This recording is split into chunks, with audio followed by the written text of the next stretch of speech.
क्यों सावन में साग और दही खाने की है मनाही और क्या है इसका धार्मिक एवं वैज्ञानिक कारण। सावन का महीना पूर्णतः भगवान शिव को समर्पित होता है।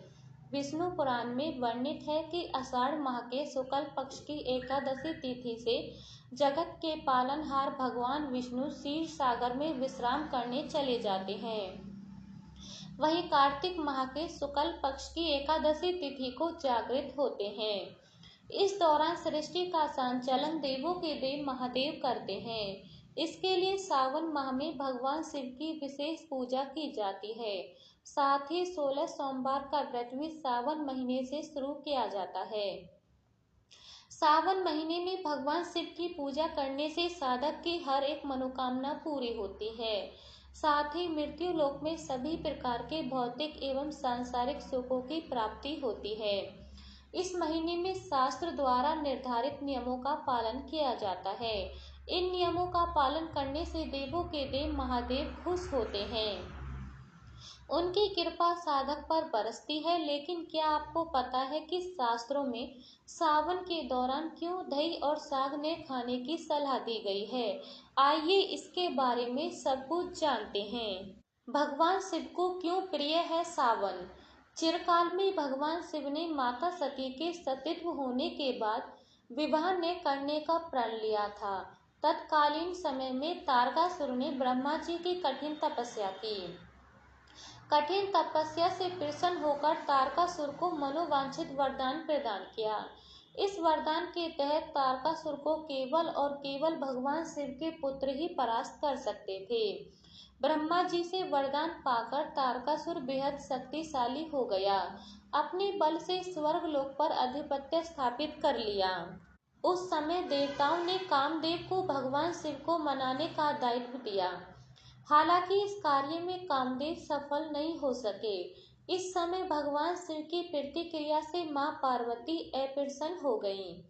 मां पार्वती को ऐसा प्रतीत हुआ कि शिवजी ने उनका तिरस्कार किया। इसका वर्णन कालिदास द्वारा रचित ग्रंथ में है। उस समय मां पार्वती ने भगवान शिव से विवाह करने का प्रण लिया। कालांतर में मां पार्वती ने कठिन तपस्या कर भगवान शिव को खुश किया था।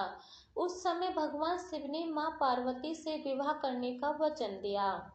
ऐसा कहा जाता है कि मां पार्वती द्वारा 16 सोमवार व्रत करने से भगवान शिव प्रसन्न हुए थे।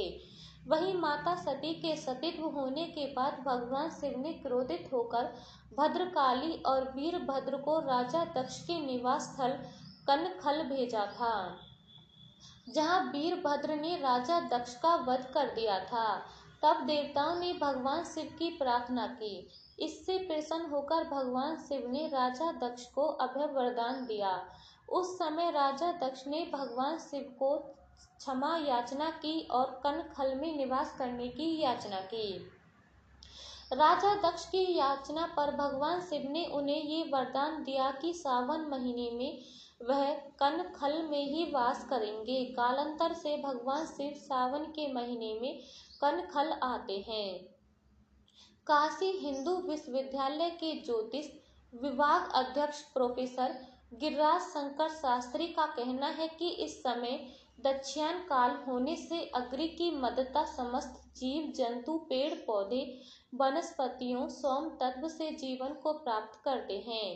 इस दौरान पेड़ पौधे एवं लताएं बढ़ते क्रम विकास क्रम में रहते हैं। वहीं लताओं से बरसाती कीट पतंग पराग या रस प्राप्त करते हैं। इससे पत्ते दूषित होते हैं। वहीं इन पत्तों का सेवन दूध प्रदान करने वाले पशु ग्रहण करते हैं। इसके चलते सावन महीने में साग और पशुओं द्वारा प्रदत्त दूध या दही के सेवन से स्वास्थ्य पर बुरा असर पड़ता है।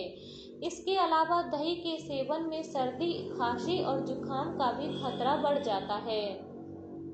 इस समय में तापमान में भी असंतुलन रहता है, अतः सावन महीने में साग या दही का सेवन करने की मनाही होती है। धार्मिक महत्व। भगवान शिव को पूजा के समय बेलपत्र भांग के पत्ते पान के पत्ते समेत कई प्रकार के पत्ते अर्पित किए जाते हैं। वहीं दूध और दही से अभिषेक किया जाता है। इन चीजों के अर्पण से भगवान शिव खुश होते हैं। उनकी कृपा साधक पर बरसती है। धर्म पंडितों का कहना है कि भगवान शिव को प्रकृति से बेहद प्यार है, अतः सावन में साग और दही का सेवन नहीं करना चाहिए। और अधिक जानकारी के लिए हमारे चैनल को लाइक, शेयर, सब्सक्राइब जरूर कीजिए।